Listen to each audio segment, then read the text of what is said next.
نظام الدین جمالیم او تاسو چینل ته ښه راغلاست. یو فلم چې هغه غواړم ستاسو سره شریک کړم هغه په نام د پرسوت اف هاپینس دی چې ویل سمیت په دې کې لوبېدلی. د پرسوت اف هاپینس یا د خوشحالي تلاش یو داسې فلم دی چې په دې کې ویل سمیت چې په نامه د کرس دی په دې فلم کې لوبېږي او د ډېرو ناخوالو سره او داسې ډېرو منفي مشکلاتو سره خپل په ژوند کې مخامخ کېږي، خپل ټوله ژوند له لاسه ورکړي او خپل فامیل د لاسه ورکړي او دی په دې فلم کې مجبور دی چې د صفر څخه خپل ژوند بیرته جوړ کړي. نو ما دا فلم ولیدی او ما ویل چې دغه فلمونه هغه 15 مهمه درسونه چې تاسو سره شریک کړم. یو مهمه درس چې په دې فلم کې دی دوستانو هغه دا دی چې هیڅکله مه تسلیمېږئ. په دې فلم کې کرس ټوله شی د لاسه ورکړي، خپل فامیل د لاسه ورکړي، خپل کار د لاسه ورکړي، خپل هغه حساب کې چې پیسې لري هغه د لاسه ورکړي او ډېرو مشکلات سره مخامخ کېږي. خو مګر دی تر پای پورې په دې فلم کې تاسو ګورئ نه تسلیمېږي. خلک چې پر شاوخوا دي ورته وایي چې ته ناکام بس ستا ژوند خراب سو دا وسو واسو واسو خو مګر هیچا خبرو ته دی غوږ نه نیسي او خپل پر هغه هدف باندې چې دی هغه استوار ولاړ دی. په خپل ځان باندې باور ولرئ. نور انسانان نسي کولی پر تاسو باور ولري. تاسو خپل په توانایانو باندې خپل په هغه فکر او تجسم او هغه ایمیجینیشن چې دی پر هغه باندې تاسو باور ولرئ.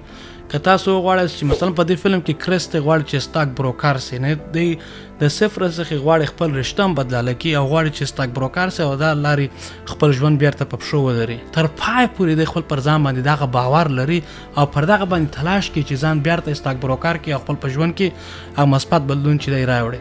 نو هیڅوک پر د باندې باور نه راخلي چې د پر شاوخوا د هغه باور نه لري خو مګر د خپل پر ځان باندې او خپل پر کار تجربه باندې چې دی پر هغه باندې باور لري او د غواړي چې خپل په ژوند کې هغه مثبت تغییر چې دی د دغه لارې. دریم درس ته دوستانو چې سخت کار کول نتیجه لري. که تاسو دا فلم وګورئ تر پای پورې کرس ګورئ چې دی سخت تلاش کوي، سخت کار کوي او هغه انسانانو سره چې د په ژوند کې مثبت بدلون راوړلی سي ځان نږدې کوي هغوی ته هغه هدف ته چې دی لري هغه باندې دی ډېر ټینګ ولاړ دی او غواړي چې خپل په دغه تلاش سخت تلاش کولو او سخت کار کولو ځان هغه هدف ته چې دی ورسي.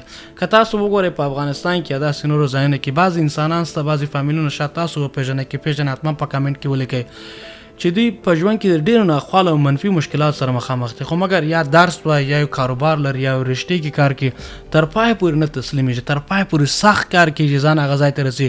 بیا چې ځان ورسوي نو خلک به فلانی وګوره ځان یې هغه ځای ته رسولی، فلانی وګوره ځان یې هغه ځای باوجود چې دغه پروسس ته یو پروسس ته چې ځان یو ځای رسولی شي داسې نه چې په یو شپه سره یو ځای ته ورسېږي. د ډېرو ناخوالو ډېرو منفي مشکلات سره باید سړی مقابله وکړي چې تر هغه ځای پورې چې دی زړه غواړي هغه ځای ته ځان ورسوي. څلورم درس دوستانو دا دی چې خپل اولاد ته وخت ورکړئ.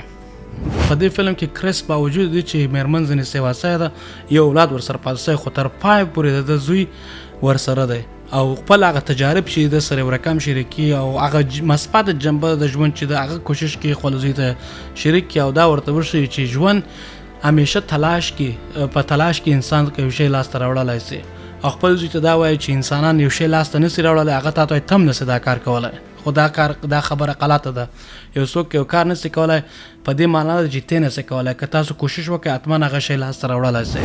پنځم درس ته دوستانو چې ستاسو اوسني حالات ستاسو راتلونکي نه ټاکي. که تاسو وګورئ کرس ته په هغه وخت کې د ژوند د تلاطم او طوفان سره مخامخ دی.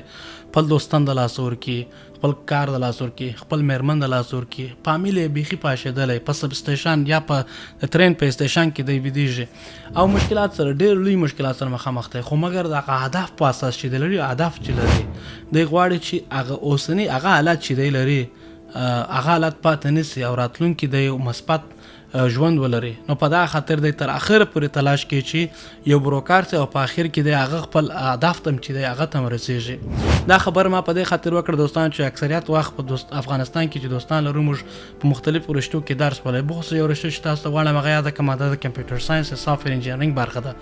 موږ دوستان درس وایي ته تلاش کوي خو مګر په افغانستان کې د کار زمینه نشته او کوي ډیره کمه ده. نو دوی کوشش کوي همیشه فریلانس او داسې نورو جابونه پیدا کړي ریموټ جابونه پیدا کړي او په افغانستان کې ځان مصروفه وساتي. نو دغه تلاش او دغه امید لرل په ژوند کې حتما ستاسو اوسني حالات ته تغییر راوړي او ستاسو راتلونکي ټاکي او ستاسو راتلونکي مثبت خواته وړي. هیله ده دا ویډیو تاسو خوښ شوی وي. که تاسو خوښ شوی حتما دا شریک او سبسکرایب کړئ. ډیره مننه.